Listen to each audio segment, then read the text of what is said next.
Columnas políticas. Continuamos con la audiosíntesis informativa de Adrián Ojeda Román, correspondiente al lunes 11 de septiembre de 2023. Demos lectura a algunas columnas políticas que se publican en el portal de cconoticias.info, otros portales informativos y algunos diarios de circulación nacional. Solo digo lo que veo, por Fernando Moctezuma Ojeda, que se publica en el portal de CCO Noticias. Números de las entidades. Ahora que se calmaron las aguas en el ámbito nacional, más temprano que tarde llegarán los procesos para definir las candidaturas estatales. Además de la Ciudad de México, Chiapas, Guanajuato, Jalisco, Morelos, Puebla, Tabasco, Veracruz y Yucatán renovarán gubernaturas el próximo año. Para la capital del país, las encuestas colocan tanto a Santiago Taboada por parte del Frente Amplio por México como al recién destapado Omar García Harfuch del bloque oficialista como aspirantes punteros en las preferencias, con una diferencia de apenas unos 7 puntos porcentuales en favor del exsecretario de Seguridad. No obstante, existen también un 14.6% de hasta el 30 de agosto pasado que aún no decide, y será un factor decisivo para saber si la ciudad continúa en manos de la 4T o avanza el Frente Amplio. En el caso de Chiapas, hasta el pasado 3 de septiembre, el actual senador Eduardo Ramírez Aguilar de Morena conserva una amplia ventaja sobre Carlos Palomeque del Frente Amplio con un 42.9% de las preferencias del voto, contra el 10.2% del exdiputado panista. En Guanajuato, Denise García encabeza las preferencias con el 39.6% de los encuestados, frente a su contendiente más cercana, la senadora Antares Vázquez, que ostenta un 28.9% hasta el pasado 24 de agosto. Para Jalisco, la única entidad donde Movimiento Ciudadano ostenta un segundo lugar, Carlos Lomelí de Morena encabeza las preferencias con 41.1% frente al 21.7% de Pablo Lemus, actual alcalde de Guadalajara.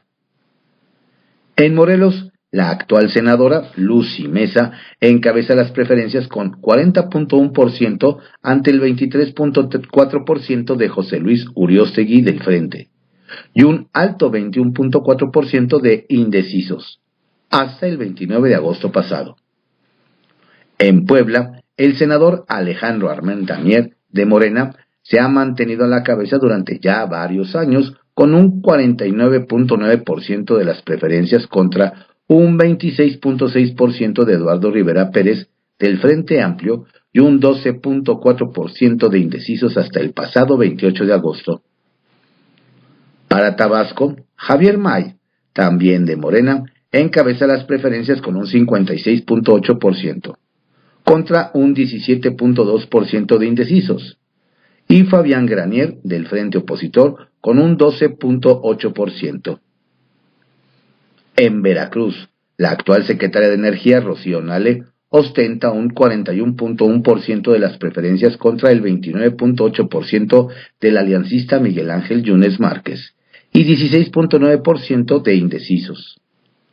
Finalmente, en Yucatán, el panista Renan Barrera encabeza las preferencias del voto con 37.1%, contra el exdiputado local Joaquín Díaz Mena de Morena, que ostenta el 33.9%.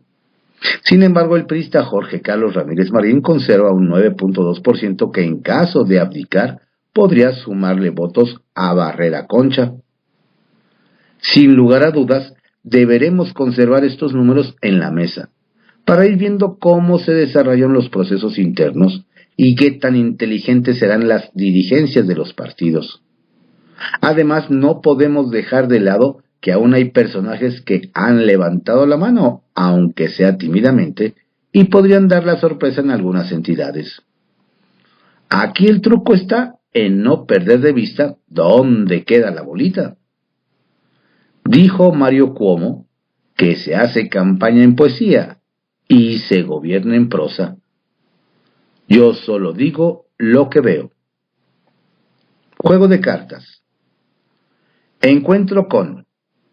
Esta semana platicamos con el senador Alejandro Armenta en un encuentro con, ya disponible en YouTube, acerca de su nueva encomienda en la presidencia de la Comisión de Puntos Constitucionales de la Cámara Alta, su porvenir político y el llamado a la unidad dentro de Morena. Aborto. A pesar de que todavía faltan pasos por dar, especialmente en algunos congresos estatales, esta semana la Suprema Corte declaró inconstitucional el criminalizar a cualquier mujer por ejercer su derecho a abortar. Sin embargo, la activista política y feminista Jimena Villacaña explicó que, aunque con esta sentencia ningún juez local o federal va a poder condenar a una mujer por haberse sometido a un aborto, y tampoco a ningún personal de salud pública que auxilia a una mujer a abortar, aún es pendiente de las y los diputados el eliminarlo del Código Penal Federal. En este mismo sentido, la abogada Ariel Luyando, dirigente de Relevo Generacional, explicó también que habrá que esperar a que cada Congreso local legisle en la materia, a fin de que pueda ser finalmente despenalizado por completo en cada estado del país. Año electoral.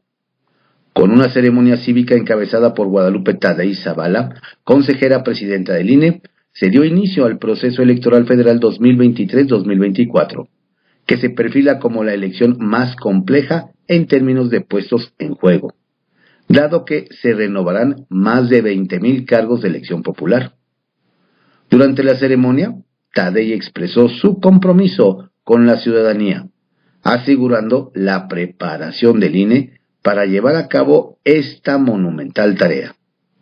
Destacó la solidez institucional y la profunda vocación democrática que respaldan el proceso electoral.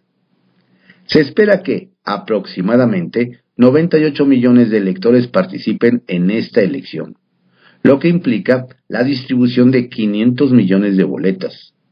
Además, se llevará a cabo un minucioso monitoreo de miles de horas de programas de radio y televisión, así como de cientos de actividades específicas estipuladas por la ley. En la ceremonia estuvieron presentes destacadas figuras políticas, incluyendo líderes de partidos como Mario Delgado de Morena, Alejandro Moreno Cárdenas del PRI y Jesús Zambrano Grijalva del PRD. También asistieron la magistrada de la Sala Superior del Tribunal Electoral del Poder Judicial de la Federación, Mónica Arali Soto Fregoso, junto con los consejeros electorales del INE. Postdata. Lo que está en juego no es juego. Para contar, por Arturo Saratevite, que se publica en el portal de cconoticias.info.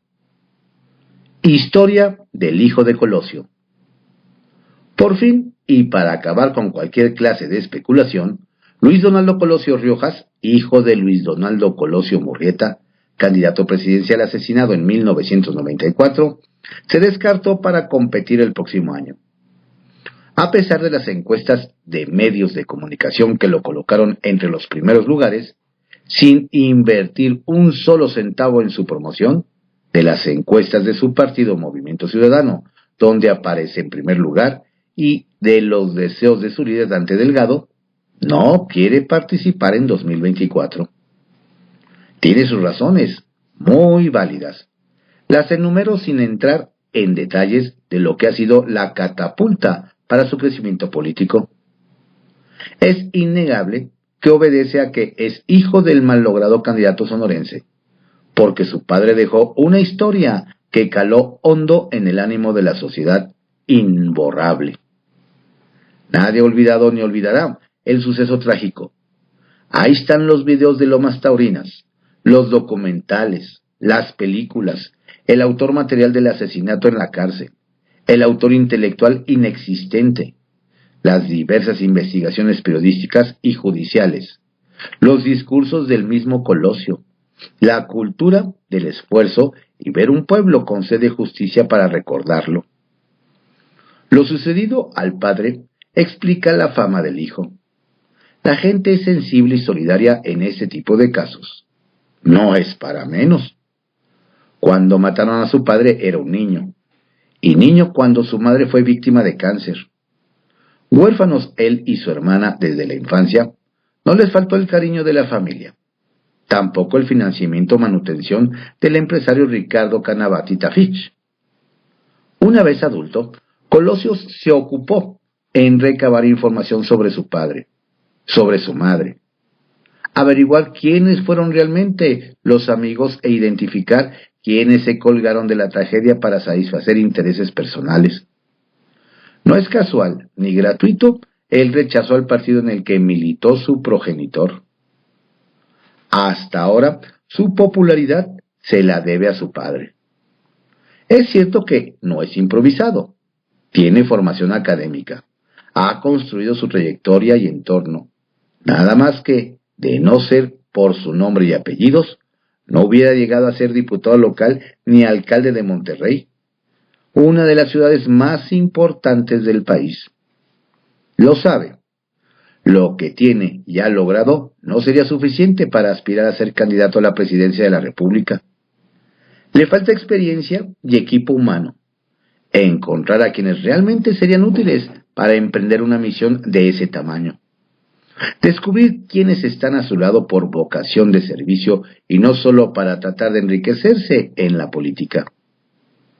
El tiempo dirá si consigue el sueño de su padre, ser presidente de México.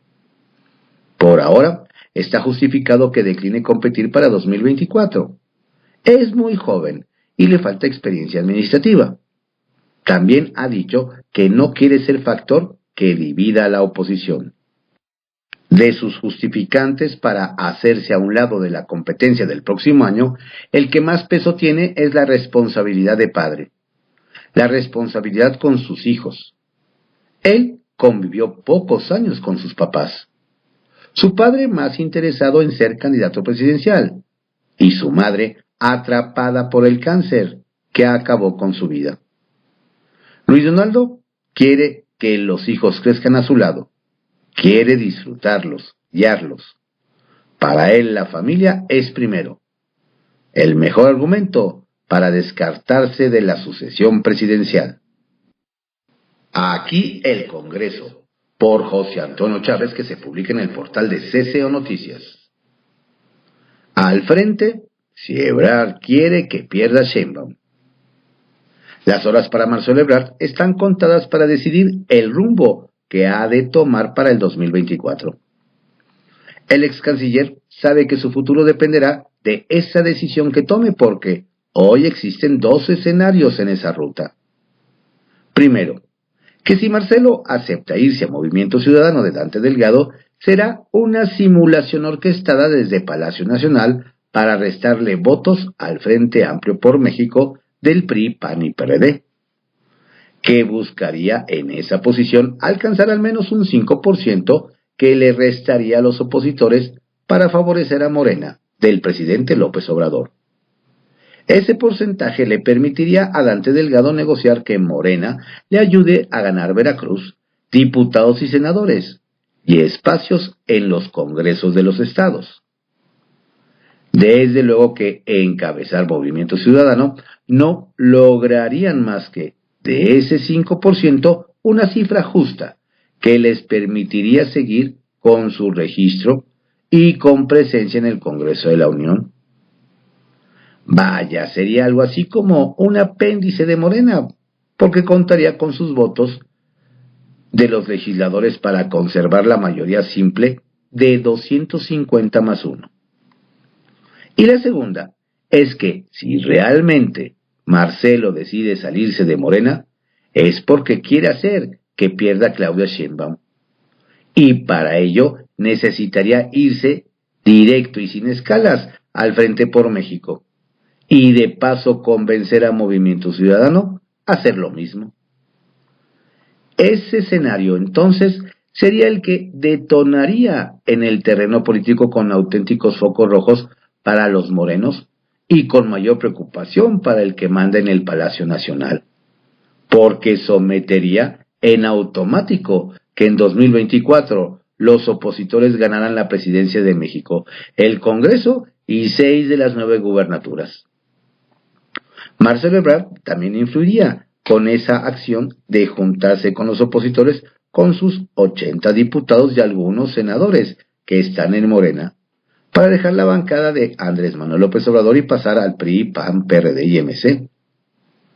Engordaría la superbancada y dejaría sin mayoría a los morenos y sus aliados con un alto riesgo de no alcanzar desde Palacio los votos para aprobarles el presupuesto del 2024. Ese escenario sometería al partido de López Obrador a ceder terreno a sus adversarios para conseguir sus votos y no crea que le gustaría mucho al presidente. De por sí, que hoy los números no le favorecen a Morena, si bien conserva la popularidad AMLO, las encuestas arrojan el 48% contra 45% del PRI de Alejandro Moreno Alito, PAN de Marco Cortés y PRD de Jesús Zambrano, junto con MC de Dante Delgado. En la disputa por el nuevo Congreso de la Unión, AMLO y sus aliados les dan una escasa ventaja de 6 puntos sobre los opositores, una cifra que los pone en empate técnico. La preocupación del presidente es que la abultada ventaja con la que empezó en 2018, hoy quedó muy acortada, obviamente, por los hierros de su gobierno, los actos de corrupción, saqueo de sus colaboradores y las preferencias de contratos millonarios a los amigos de sus hijos. Esos son los 2 escenarios que están en juego para que Marcelo Ebrard decida este lunes.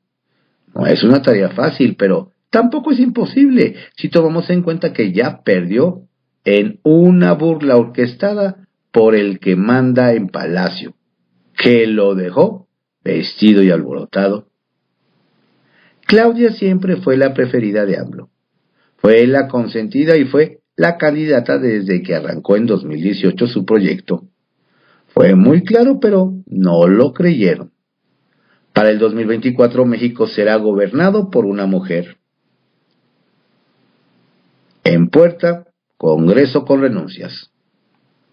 Tanto en el Senado, que preside la morenista Ana Lilia Rivera, y la Cámara de Diputados, de su presidente del PRI, Marcela Guerra, en los próximos días comenzarán la danza de las renuncias para legisladores que buscarán ganar las candidaturas de sus partidos a los diferentes cargos populares. Serán 9 gubernaturas, la renovación de 500 diputados y 128 senadores, congresos locales y presidencias municipales. Entre los diferentes cargos en juego, anote como ejemplo para Puebla al expresidente del Senado Alejandro Armenta y el actual coordinador de los diputados de Morena Ignacio Mier. Para Chiapas, el coordinador de la bancada de Morena en la Cámara Alta, Eduardo Ramírez, que dejaría también la presidencia de la Junta de Coordinación Política y el liderazgo del Senado. Solo como ejemplos esos 2 casos, pero puede advertir que cuando se abran las convocatorias, brotarán como burbujas las renuncias de uno y otro lado, es decir, de todos los colores. Poder y dinero, por Víctor Sánchez Baños, que se publica en el portal de CCO Noticias. Guerra de inteligencia por la presidencia. La principal diferencia entre la designación de Claudia Sheinbaum como candidata de Morena a la presidencia por la línea directa del presidente López Obrador y la de Xóchitl Gálvez por la Alianza Va por México es sencilla. Claudia fue producto de la inteligencia emocional y Xóchitl mediante el uso de inteligencia artificial y el uso de sofisticados algoritmos que analizaron su vida, especialidades académicas y habilidades de liderazgo. No solo de ella, sino de todos los aspirantes. El hecho de que AMLO haya hecho uso de su inteligencia emocional no significa que Claudia sea una mala opción. Es doctora en ciencias y le ha demostrado lealtad. El electorado será el que elija la opción que más le convenga. El mundillo político se cimbró el fin de semana. Y hoy será el día clave para que se definan estrategias oficialistas y de la oposición. Ebrard podría definir la elección presidencial en caso de salirse de Morena, donde sus militantes se desmoralizaron. La puerta de MC la tiene abierta, pero además la del PRI y el PAN, en estos últimos, en un gobierno de coalición, tendrían mejores oportunidades él y su equipo. Si se va del Guinda, iniciarán negociaciones con la oposición. Le convendría más al carnal estar con Xóchitl. A Alejandro Moreno Alito y Marco Cortés le abren la puerta a él y a sus equipos. Mejores condiciones de negociación y más opciones de chamba. 4 logos en coalición en la boleta impactaría al electorado. El viernes Xóchitl Gálvez recibió el apapacho de las fuerzas vivas del PRI en el auditorio Plutarco Elías Calles. Delegados, funcionarios, exgobernadores y priistas clave en la estructura de ese partido le mostraron a la virtual candidata opositora. Resucitaron las estrategias en algunos casos casi olvidadas de un partido que tuvo el poder durante 80 años. Demostraron que siguen vivos, con una estructura social y electoral sólida y efectiva en la movilización de masas, que puede competir con el oficialismo. Morena lo aprendió.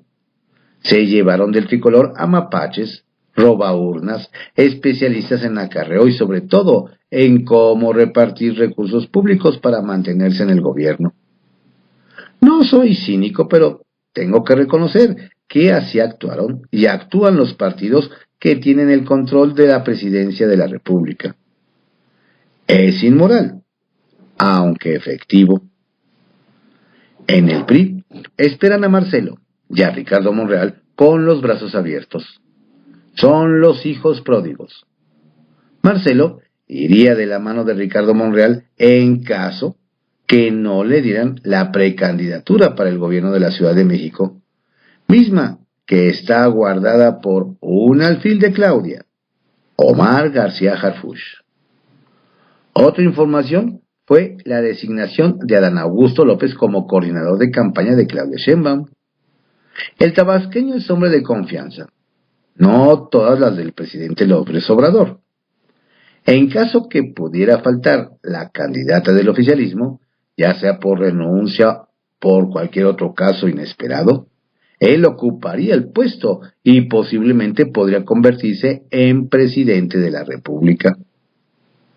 A partir de hoy, también Jorge Emilio González y Manuel Velasco podrían definir su situación política en base a quien le proporcione mejores posiciones tanto en el Congreso como en los 31 congresos estatales en disputa en este periodo electoral. Y las 9 gobernaturas. Jorge Emilio y Velasco tienen más herramientas de negociación. Otro partido que toma ventaja luego de la famosa encuesta que promovió López Obrador es el PT. Con el fin de tratar de menospreciar a Ricardo Monreal o mandaron al último lugar, inflar la figura de Fernández Noroña y colocarlo en cuarto lugar encarece la repartición del botín, de las posiciones administrativas. Alberto Anaya pedirá mucho más. En el proceso preelectoral, el partido de Mario Delgado es el que, al final de cuentas, perderá más. Poderosos caballeros. Gibran a MC. Hoy un académico que durante la campaña presidencial de 2018 apoyó a Morena fue Gibran Ramírez. Hoy se anunciará oficialmente su anexión a MC. Una señal de la partida de miles de morenistas a partidos opositores. García Harfuch. Al dejar la Secretaría de Seguridad Ciudadana, Omar García Harfuch se perfila como el candidato oficialista para la Ciudad de México. Estará en el equipo de Claudia Sheinbaum. El considerado la mejor carta de Morena, se enfrentará al alcalde de Benito Juárez, Santiago Taboada. responsabilidad social y gobernanza. Toyota. Hoy se conmemora el Día Mundial del Auto Eléctrico. La transición de motores de combustión de combustibles de origen fósil contempla tecnologías como los híbridos eléctricos. Los híbridos eléctricos conectables 100% de batería eléctrica y los eléctricos de celda de combustibles basados en hidrógeno. Para Luis Lozano, líder de Toyota, México es fundamental que el país no caiga en el falso debate al que otros países se han enfrentado. La discusión sobre las tecnologías para automóviles no se han enfocado al objetivo de reducción de emisiones de CO2 a la atmósfera lo más rápido posible. Y tienen razón. Para ello necesitamos enfocarnos en las tecnologías que están a nuestro alcance y desarrollar aquellas que nos harán llegar más rápido al objetivo de un planeta limpio. Pregunta sin ofensa, por Karina Aguilar, que se publica en el periódico 24 Horas. Marcelo, estrategia para dividir al frente. Aunque oficialmente solo son coordinadoras, Claudia Sheinbaum y Xóchitl Gálvez serán las candidatas que compitan por la presidencia de la República. Sin embargo, esta ecuación puede cambiar en cualquier momento si Marcelo Ebrard decide irse a Movimiento Ciudadano. Con esta decisión, el partido de Dante Delgado será una vez más comparsa de Andrés Manuel López Obrador. A pesar de que Dante en el discurso aseguró que Morena está destruyendo al país, lo cierto es que MC le ha permitido alcanzar los espacios de gobierno y tener la mayoría en el Congreso a ese partido oficialista. Así lo hizo en la elección de 2021, cuando su afán de competir refrendó la mayoría de Morena en la Cámara de Diputados y le permitió ganar más gubernaturas. El Partido Naranja atraviesa por una crisis interna que, por más que intenta minimizarla, no lo logran. Sin la fuerza de Jalisco, que encabeza Enrique Alfaro, quien ha pedido de forma reiterada ir en alianza con el Frente Amplio, MC difícilmente lograría un decoroso resultado en la elección del 2024. Mientras el gobernador de Jalisco ha anunciado un rompimiento con Movimiento Ciudadano, el gobernador de Nuevo León, Samuel García, insiste en que con la alianza no van ni a la esquina. Además, haciendo eco de las declaraciones del presidente, Andrés Manuel López Obrador ha dicho que sí quiere ser presidente de México. No es casual que MC haya pospuesto lo más posible la decisión de su candidatura presidencial. Y aunque diga que no aceptará pedacería de otros partidos, lo cierto es que para ellos, Ebrard no es considerado un pedazo. Por lo tanto, no se descarta que después de las acusaciones que ha hecho acerca del proceso morenista, se decante por competir bajo las siglas del Partido Naranja. Hay que recordar que en 2012 Marcelo cedió la candidatura presidencial a López Obrador y en 2015, mientras estaba en el exilio en París, Francia, intentó ser diputado federal por Movimiento Ciudadano, candidatura que le fue retirada por diversas acusaciones en su contra. No obstante, hacia final del sexenio de Enrique Peña Nieto en 2017, Marcelo regresó a México y su primera reunión política fue con Morena. Esa posible candidatura de Ebrard en MC le estaría afectando directamente al Frente Amplio, es decir, a Xóchitl Gálvez, porque los morenistas no votarán por una persona a quien consideran traidor, mientras que un sector del Frente, a quienes Xóchitl no termina de convencer por ser mujer, podría llevar sus votos a MC. De esta manera, el partido de Dante se convertiría una vez más en comparsa del presidente López Obrador, porque bien saben que al dividir, el único beneficiado sería Morena. Y en pregunta sin ofensa, ¿Sancionarán la UIF o la Fiscalía General de la República los procesos de licitación realizados en el Centro Médico Nacional Siglo XXI por Joel Estrada, operador de Juan Sabines, a favor de la empresa Vitalmex, que ha obtenido contratos con un sobrecosto mensual de casi 6 millones de pesos en perjuicio del erario? ¿O será otro de los casos de presunta corrupción que dejarán impune en esta administración? Mensaje político por Alejandro Lelo de la Rea, que se publica en el portal de CDMX Magazine y el periódico El Independiente. Ciudad de México, donde protestar ya es un crimen. Durante 39 días, aguardaron a que continuaran las mesas de negociación en el Salón de Usos Múltiples de la Secretaría de Gobernación de la Ciudad de México. Pero ni el hoy jefe de gobierno Martí Batres, que se los prometió, ni el secretario de gobierno Ricardo Ruiz volvieron para seguir las pláticas. Cambiaron el diálogo por los cascos, los escudos y los toletes de sus granaderos. El 26 de julio, con un operativo que calcularon en 500 elementos entre policías, personal de limpieza y civiles de la dependencia, lo sacaron por la fuerza de esas oficinas públicas. Batres tenía que cobrársela, porque le habían ido a protestar el día que reabrió 5 estaciones de la línea 12 del metro.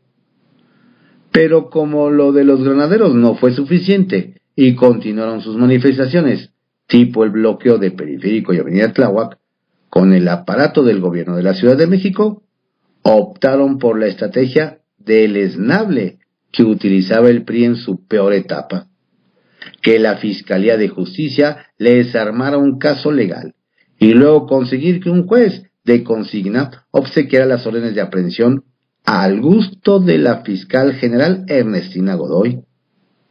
Finalmente, el miércoles los detuvieron y los ingresaron al penal de Santa Marta Catitla, ese que parece el favorito de este gobierno para sus presos políticos.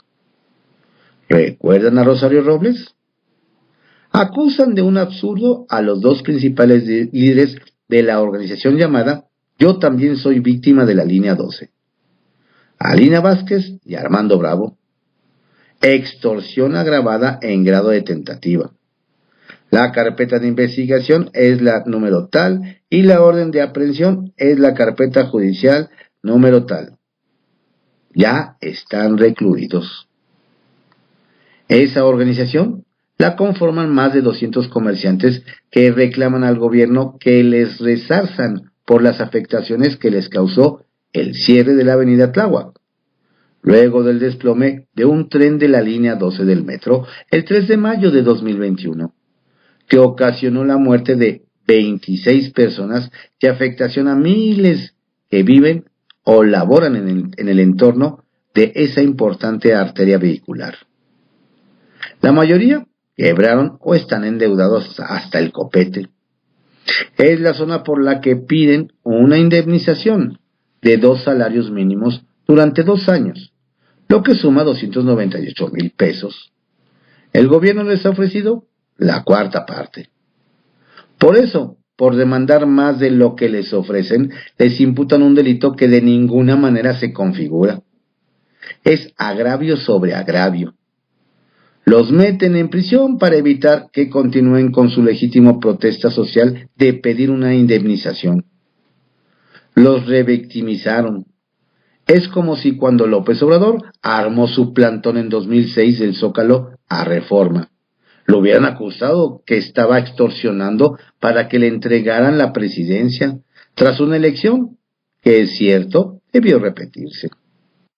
Historia esta que nos alerta cómo nos vamos pareciendo a Nicaragua o Venezuela, en la que ya no parece ser la ciudad de las libertades, esa que paradójicamente se va perdiendo con un gobierno que se jacta de supuestamente venir de la lucha social, que ahora criminalizan como ejecutores Batres y Godoy, cuyo autoritarismo sería impensable si la venia de sus superiores políticos Claudia Sheinbaum y el presidente López Obrador.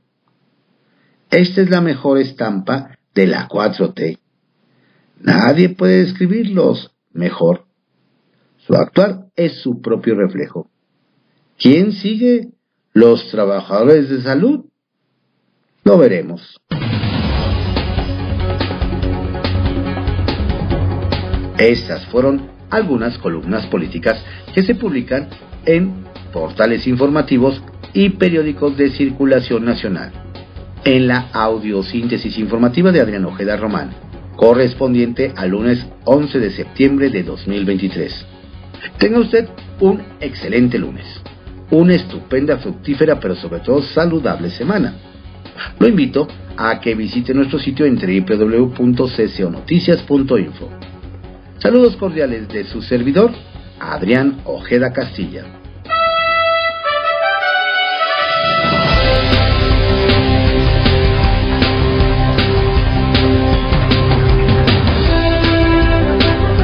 La audiosíntesis informativa fue creada por Adrián Ojeda Román en 1971 y actualmente es producida por Corporación Comunicativa Ojeda.